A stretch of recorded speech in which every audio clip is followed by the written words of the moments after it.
Good morning, everyone. Welcome to the June board meeting of the Metropolitan Transportation Authority. First, we'll begin with public speakers. Mr. Morello, do we have any public speakers?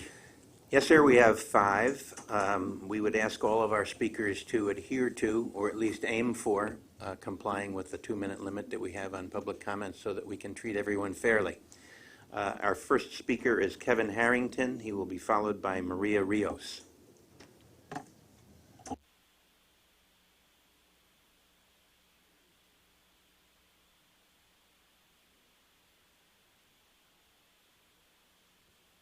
Good morning. I'm Kevin Harrington. I'm a vice president of Transport Workers Union Local 100, and I represent train operators, conductors, and tower persons.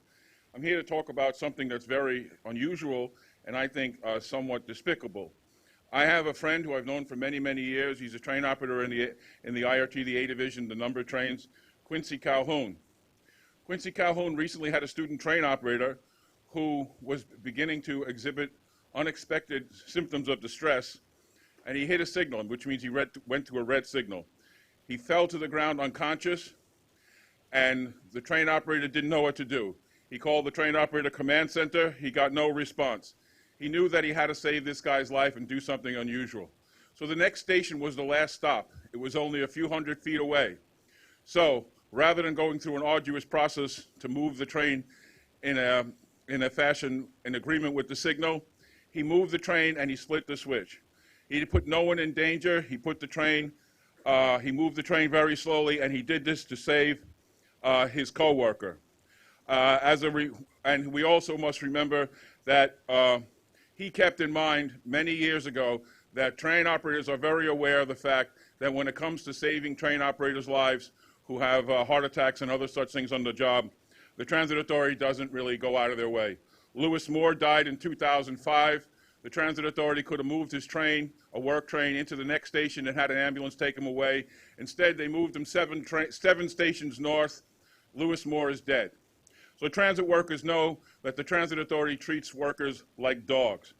When human lives are threatened, the Transit Authority allows them to bend the rules. I did that on 9/11. Quincy Calhoun is a good Samaritan and should be treated as a good Samaritan. The Transit Authority is trying to fire him. I ask this board to stop the action being taken against him for dismissal and treat him as a good Samaritan. That is the ethic of Western civilization. To do otherwise is to take the side of the people who left the man on the side of the road that Jesus Christ condemned. Thank you. Thanks, Mr. Harrington. Maria Rios, who will be followed by Ed Frank.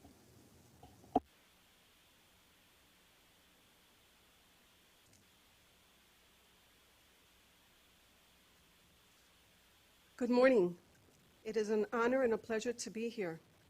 My name is Maria Rios, and I am the owner and president, CEO of Classico Building Maintenance, a Bronx-based and minority woman-owned business. And I am here because Mr. Michael Garner asked me to come and speak to the board and talk about my experience in the mentorship program.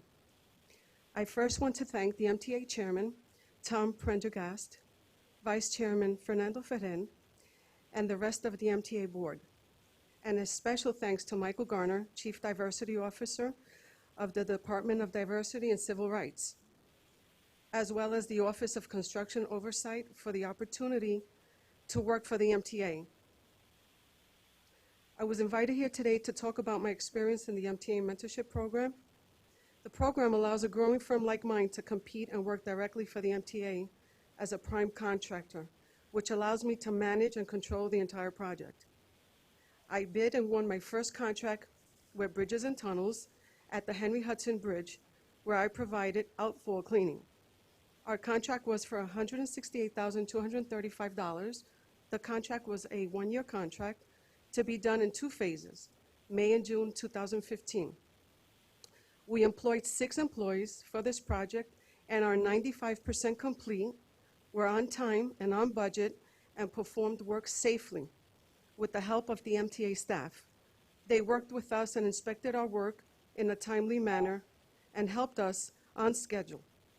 Our mentor, TDX, has also been very helpful in guiding us through the paperwork and assisting with subcontractors not submitting their forms on a timely basis. The program has afforded me financing through Carver Bank in the amount of $30,000. I didn't have the need to use it, but knowing it was there was a great feeling. We also had training. In addition, the program also provided training in estimating, safety, contracts, bonding, and among other things. Not only did I attend, but some of my staff attended as well. We had the opportunity to follow up with instructors and build relationships and opportunities. I recently received a call from Sinolter. They were one of the speakers, and they asked me to provide a proposal for a school they're working on. Could you wrap up, please, Ms. Rios? Sure. Thank you. In training, I received a lot of knowledge. Knowledge empowers us to be better and smarter business people. I am looking forward to my next opportunity to bid and look towards the future to continue to learn and grow my firm with the help from the MTA and mentor. Thank you for your time. Thanks so much. Good luck. Ed Frank, to be followed by Charlotte Hitchcock.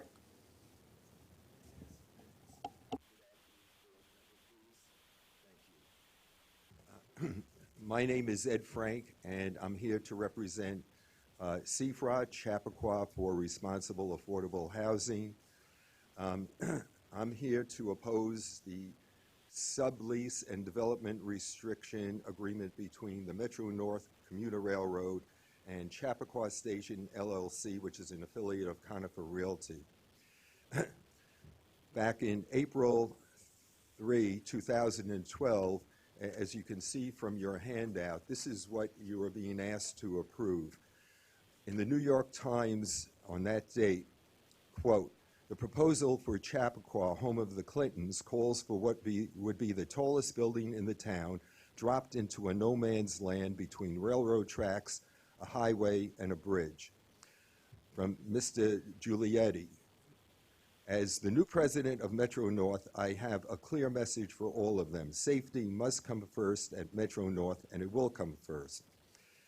There is going to be a 4-foot fence all the way along this bridge on the curb of a 5-foot wide sidewalk to keep people from going into Route 120. There will be an 8-foot fence between the proposed building and the railroad tracks. All windows, in order to get the Department of State Board of Review to approve the variances that were needed for this, all windows on the east-facing side of the building, which means half of the 28 units, will have non-operable windows. I can't imagine anybody living in a building with non-operable windows with water sprinklers on the outside of the building. There's going to be a 10-foot deep excavation to remove the brownfield contamination on this site. The Conifer has never investigated off-site conditions as far as the contamination goes. We have in fact, the current Newcastle Town Board has proposed moving that building to Washington Avenue, and you can see in the handout I gave, it's a tree-lined street. The Westchester County Housing Monitor, appointed by the federal judge, had complaints about this site, and that's in the package I sent you. According to the New York State Department of Environmental Conservation. I'm sorry, I have to ask you to wrap up, Mr. Frank. Thank you. There has never been any investigation onto this. So what I'm asking for is for you folks not to make any decisions today, but to look into the information I provided, and CFRA, which I'm a member of, would like to provide you with additional information. This is a very unsafe project. Thank you very much for your consideration. Thank you, sir. Charlotte Hitchcock, to be followed by our last speaker, Gene Rushinoff.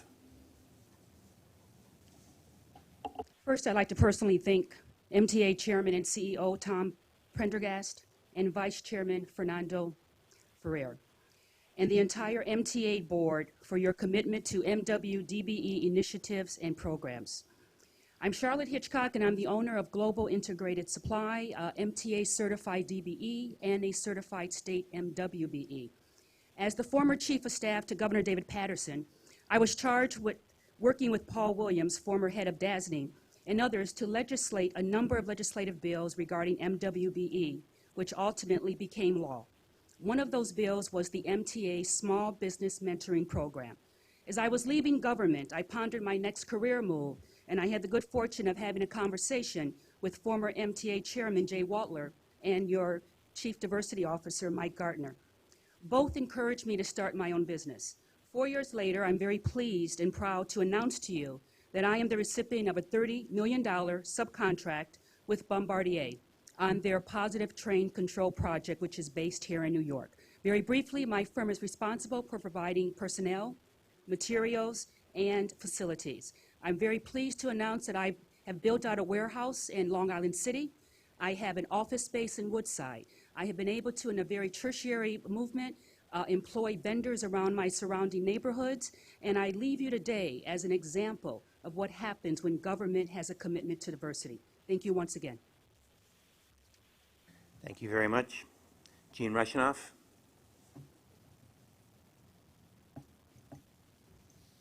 Good morning, board members and staff. My name is Gene Rushinoff. I'm with the Strap Hangers Campaign, a transit riders group. This morning, no props, just words. By all accounts, this session of the state legislature has continued its tradition of dysfunction and corruption. The result is that the $14 billion you need to give decent service to your riders is in doubt. To see how far New York has fallen, you just have to compare the records of the former governor, Mario Cuomo, with the current governor, Andrew Cuomo. And I'm assuming that the second floor of Albany in the governor's office is watching us live streamed or listening to us, so listen up to this part. The comeback of the subways in the 1980s is part of the legacy of Governor Mario Cuomo, a legacy that helped save the city. Over the course of 3 terms in office, he helped win 2 5-year capital programs, billions of dollars for new cars, buses, and commuter vehicles, replaced many miles of track and signals, and ended the scourge of graffiti. A fully funded MTA capital program is just as necessary today in the 2010s as it was in the 1980s. Unfortunately, the governor has not made it a priority. To date, the words that come to mind for Governor Andrew Cuomo's record in rebuilding the transit system is not legacy, it's lethargy. Photo op, not priority. Thank you. Thank you very much, Mr. Chairman. That concludes the public comment. Thank you, Mr. Morello. I want to begin with a quick update on the issue I'm getting asked a lot about these days, and we just heard from one of the public speakers on, and that's funding for the 2015 through 19 capital program. I have said all along in the recent past that it's unlikely we will get a capital program in this legislative session. So the fact that the session is about to close without clear consensus on that should not be a surprise nor unusual. And in fact, many of the former capital programs that were discussed and action wasn't taken before this point. I can tell you that among the legislature and the governor, there's plenty of recognition of the program's critical importance to our city and state. I've been up there numerous times over the past 3 weeks and engaged in numerous dialogue with many of the elected leaders, and they, I can assure you, know the full importance of the MTA capital program. A bill has been introduced in both houses setting out how the MTA capital program could be financed, as well as how the upstate road and bridge maintenance and statewide public transit could be subsidized. That's an indication of the attention they've paid to it. Unfortunately, there's no broad agreement, and it's unlikely that any action on that will be taken on this legislative session prior to its adjournment. We will continue to work with all of our funding partners, the state, the city, the federal government, and third-party organizations to fund our critical infrastructure needs. We have no choice. It must be done. As I said earlier, it's not unusual for all the parties to take some time to come to a consensus on the MTA's capital program. However, I would be remiss if I did not state that the urgency is increasing, and it's increasing at a rapidly increasing pace. As was mentioned at Monday's CPAC committee, CPOC committee meeting, without money behind the program, we can't award some critical contracts for our East Side Access project. And there's some other examples of large contracts that would follow in a similar vein. And with the delay to fund our program, we may be faced with those similar decisions on an ever-increasing basis. We'll continue to work with the leadership in Albany, and I will keep you up to date. On a personal note, I will be going up to Albany immediately after this board meeting to meet with the Senate for the confirmation process for my new 6-year term as chairman. I will take this time to thank all of you who have worked with me for the past 2 years in my current role as chairman, and look forward to continuing to work with you on transportation issues in the years to come. The minutes of last month's meeting have been distributed to all members. Are there any corrections or omissions? If not, may I have a motion to approve the minutes? All in favor? Aye. The minutes are approved. Committee on Finance, I'll now turn the floor over to Mr. Ferrer, who will provide the report on the Finance Committee for this. Chairman, Yes, sir. Mr. Merdler. before you turn to that, I do think one comment has to be made in fairness. I think anyone who watches the progress or lack of the state legislature can understand that the kind of log jams that were created there and the critical issues of time have been all-consuming, and the governor's office has attempted as best it can to deal with those.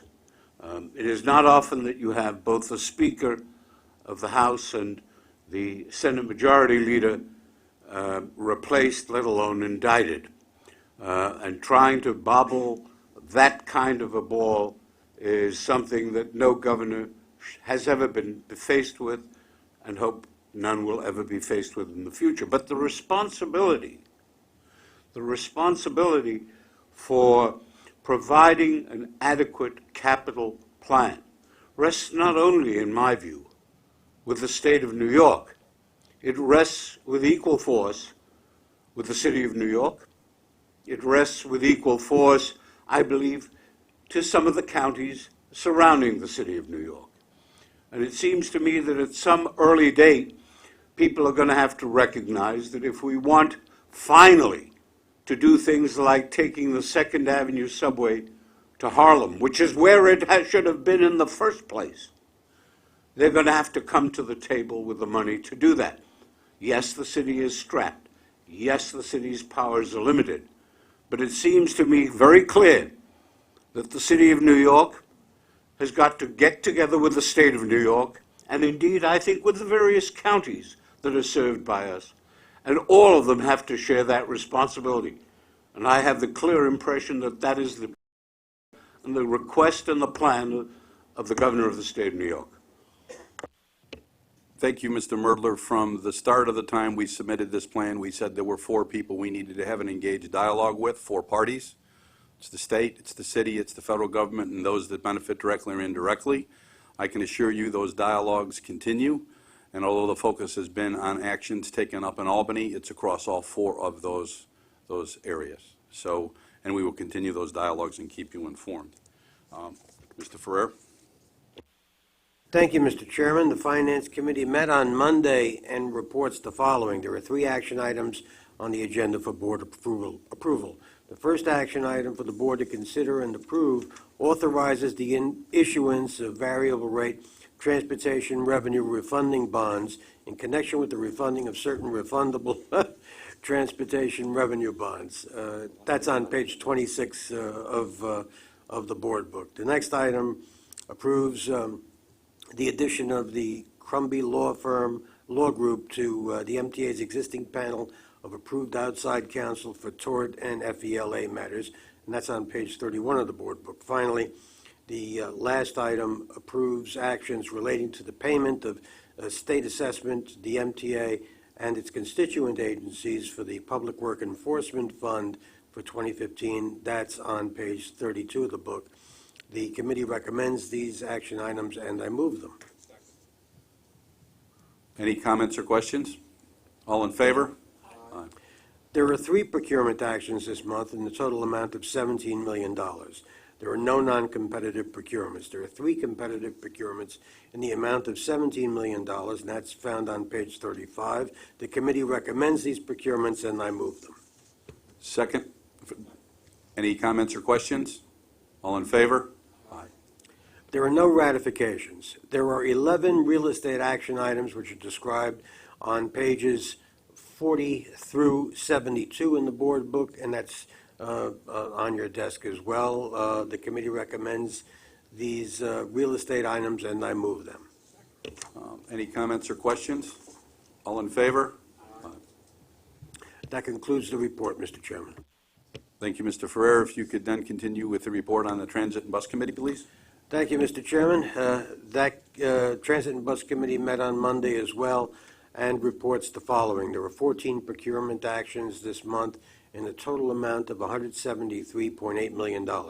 There are no non-competitive procurements. There are 7 competitive procurements in the total amount of $172.6 million for New York City Transit. That's found on page 77 of the board book. The committee recommends these procurements, and I move them. Second, any comments or questions regarding those procurements? All in favor? There are 7 ratifications, 6 for New York City Transit totaling $200,000, and 1 ratification for MTA Capital Construction in the amount of $1 million. That's found on page 85 of the board book. The committee recommends these procurements, and I move them. Second? Any comments or questions? All in favor? Aye. Mr. Chairman, thank you. That concludes the Transit and Bus Committee report. Thank you, Mr. Ferrer. The commuter railroads met jointly this month, and we have a report from Mr. Piley, the chair of the Long Island Railroad Committee. Metro North Railroad and Long Island committees met jointly this month and report the following. There are 11 procurement actions in the total amount of $165 million. Of that, there are 3 non-competitive procurements, 1 for Long Island Railroad for $38 million and 2 for Metro North Railroad for $1.6 million.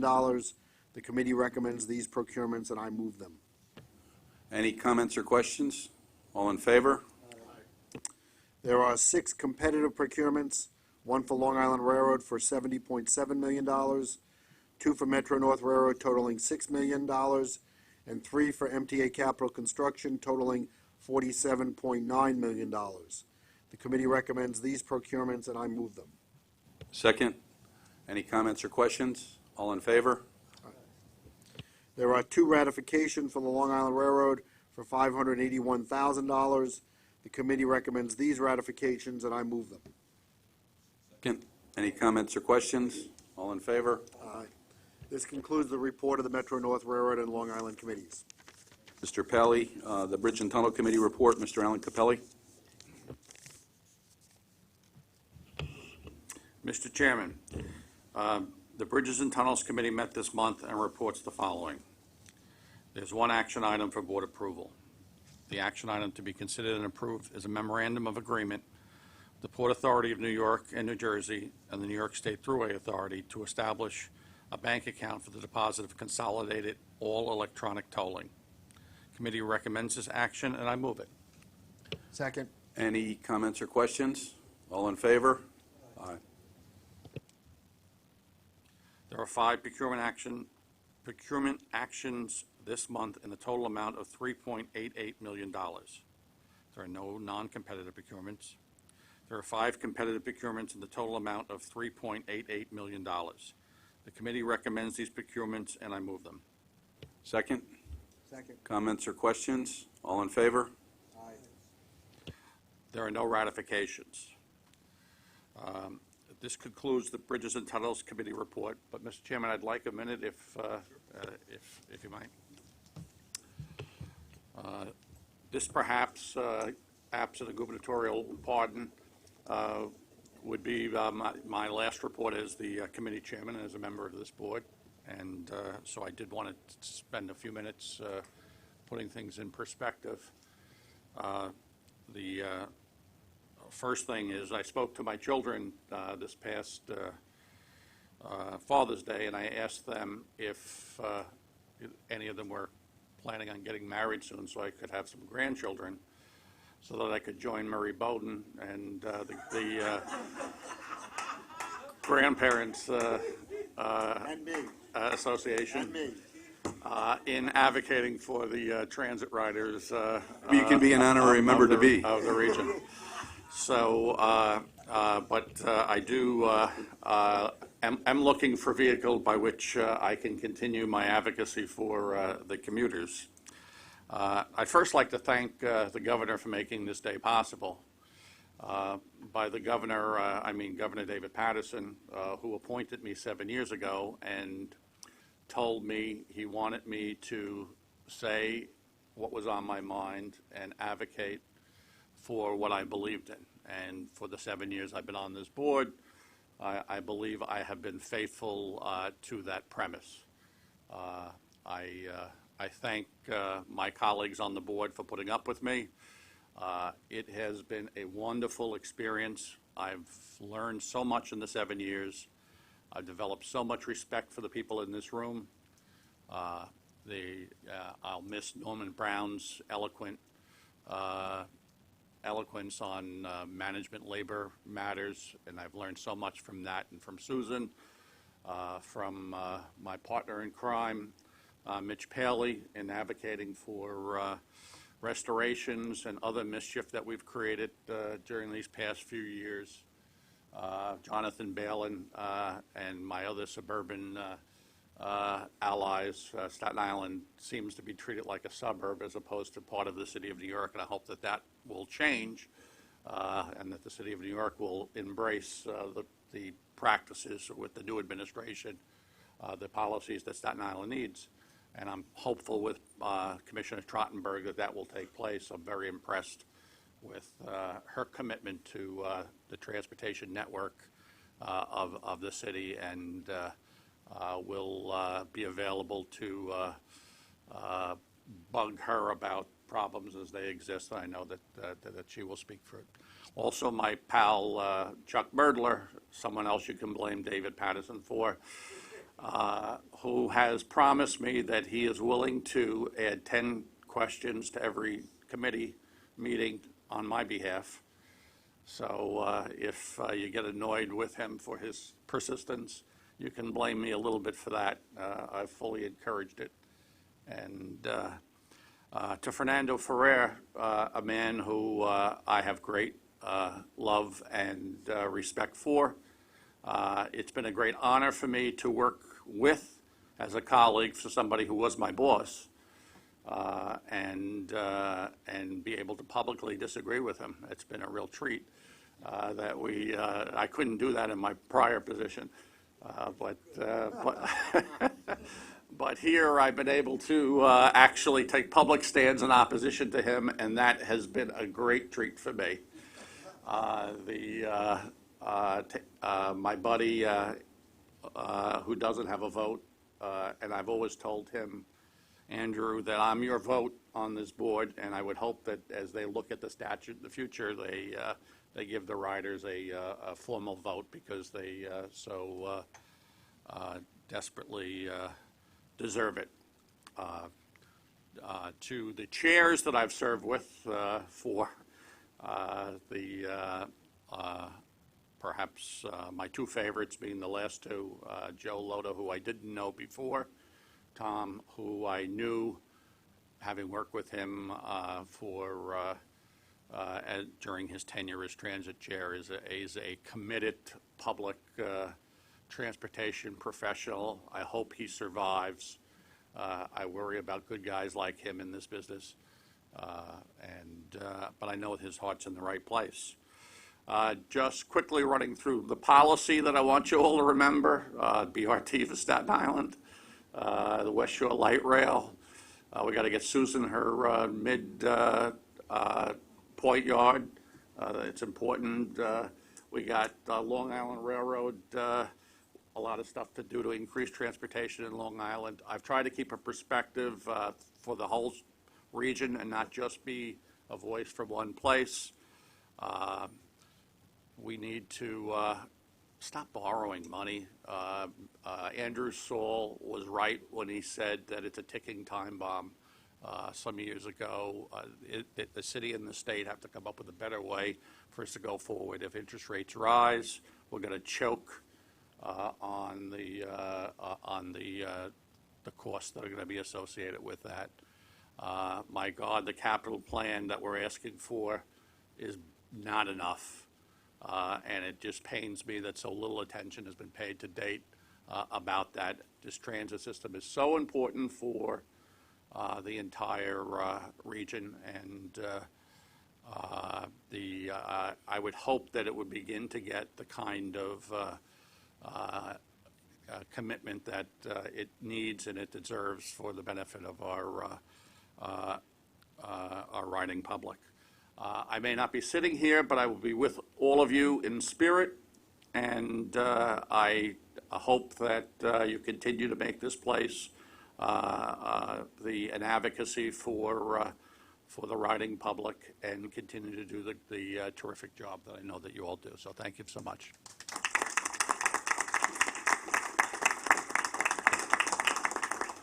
Alan, I'd like to thank you as a fellow board member. Your input and your ability to help us make informed decisions.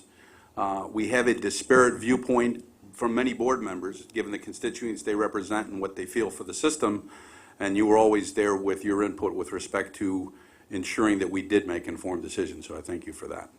I'd just also like to, one person I left out was Darlene Slade, who for 7 years has been the rock that has kept me informed, me in the loop, as well as all of you. I should have mentioned her first and foremost, because she does so much and is unsung, and I wish to thank her as well. Thank you very much, Alan. We have a need for an executive session today. I now have a motion to convene an executive session to discuss matters relating to proposed, pending, or current litigation pursuant to Section 105, subset 1D, and matters relating to collective bargaining pursuant to Section 105, subset 1E. May I have that motion? All in favor? Aye. We'll convene to the executive session in the room right next door here.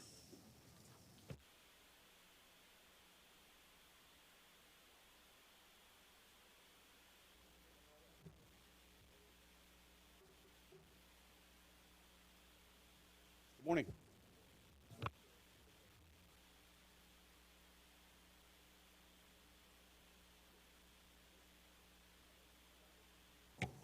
Hi, Tom.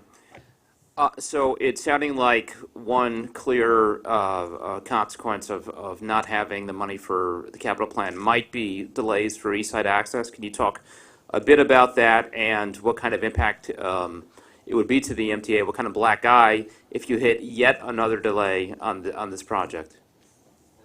I'm going to use some terms and define them. There's a difference between what a suspension is and what a delay is, and I'll come back to that. But clearly we cannot award contracts with dollar values with more money that we have known. So we do not award large contracts, and there are some contracts on East Side Access and other parts of the capital program that we need an approved 15 through 19 program to basically award the full contract.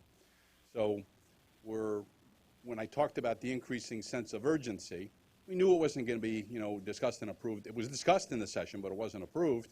We can't really wait till the next legislative session. But there are some large contracts, one in particular in East Side Access, that you get to a certain point, and if you don't have the money to award, you let the contractors know, so you suspend the process. Hopefully you can start it up in time so that it doesn't result in a delay to the overall program, the East Side Access program, and that's kind of where we're at right now. If the delay would be multiple months, then it could put the delay date, the end date for East Side Access at risk, but right now we're not quite at that point, but we're fast approaching it. Hi. Hi. So, is that working yet? So, you've said that there should be no surprise that this hasn't been funded yet, but there's an increasing urgency. When does it reach the point where it's a real problem? Like, at what point? If there's no special session, if they wait until January, if they wait until a year from now, like, when does it become a real problem? Pretty hard. There's no a date, like a 12:01 on a certain date. Sure. We have a problem. So that's a starting point. And we say increasing sense of urgency. So in this period of time when the legislature adjourns, this current legislature, and before they convene again in January, we'll certainly start to reach that point where a greater number of projects are being held up and we get actually delayed. So that's the best way for me to provide that characterization. When I speak somewhat positively, I'm a glasses half full person. we had numerous dialogues with numerous people, and they understand the importance of it, the chamber, the Senate, the Assembly, and so that's why I'm still guardedly confident that we'll be able to get to a point that we'll have an agreed-to size plan and funding to get us going. And don't forget, last time we had this agreed size plan and 2 years worth of funding, it could follow that kind of pattern, 2-3 years worth of funding, and why we struggle with the others. Because we don't want to, we want to make sure we get the program that we really, all of us, all the collective partners, believe is needed for the region. Morning. There's been action in Albany on transit-related bills involving transfers, involving not groping on trains, and now on the TWU's push to not have their drivers handcuffed. What does this say to you about that stuff going through, but the larger, the biggest issue of them all still in a holding pattern? Well, first of all, those issues were important enough for constituents to bring them to their legislative leaders and get bills up and passed. So that's one data point it gives me. The fact that those go forward and some of the more difficult ones don't go forward, you can look at that in a number of different ways. Certainly the most important ones are clearly the most important ones, and you'd like to see some were, some weren't. But that doesn't mean they should just stop and park everything else and not get them done. So that's my way of looking at it from a standpoint of what it means in terms of the legislature taking action on some and not taking action on others.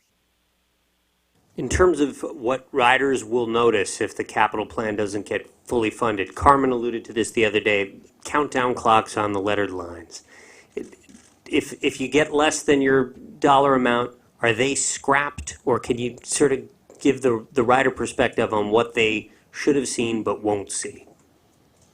Certainly when we've had a dialogue, and the first part of the dialogue is the size of the ask. You know, 32, it's really 29 because you take the bridge and tunnel piece off.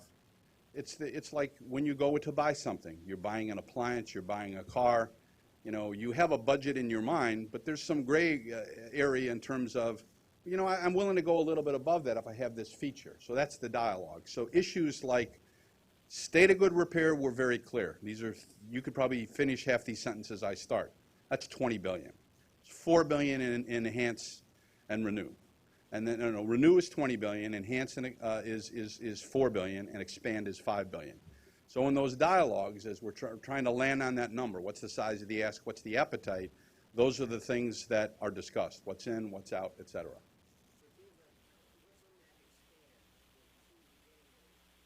What you seem to be getting at it is the most at-risk portion might be that $5 billion area. The countdown, well, in ascending order of priority, must-haves versus less-haves versus, you know, I wouldn't say luxuries, but that far in the spectrum, it's state of good repair, enhance, and expand. If you're looking to trim and come down to a number, you look at expand first and go and enhance.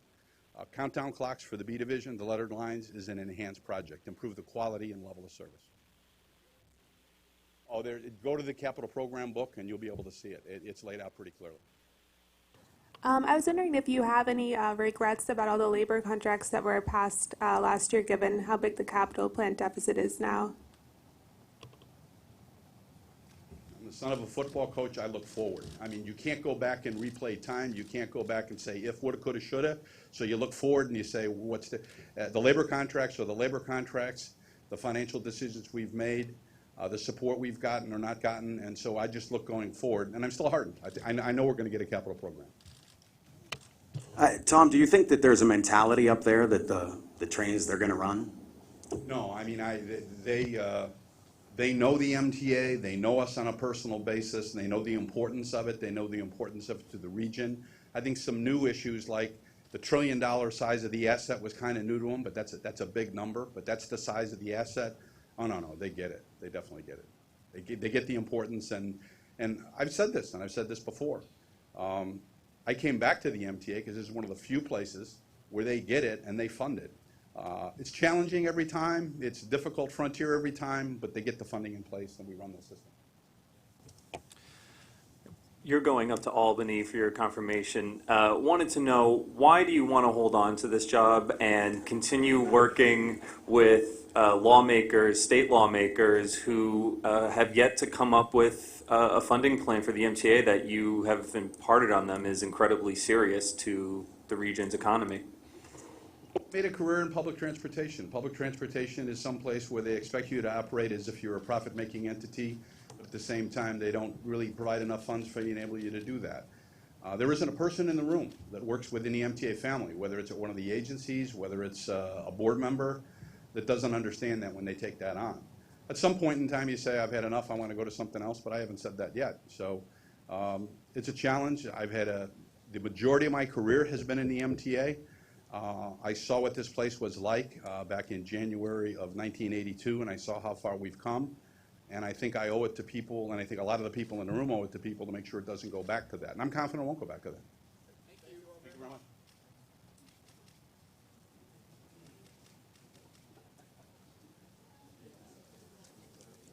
At some point in time, you say, I've had enough, but I haven't said that yet. I do think they get it, but I didn't want to do a Dan Rather moment. Right. I don't think I'll just do that on the TV. I don't think.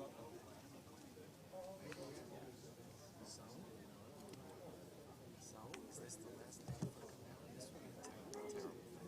Maybe it's not. Well, I asked Tom, do you expect the other things to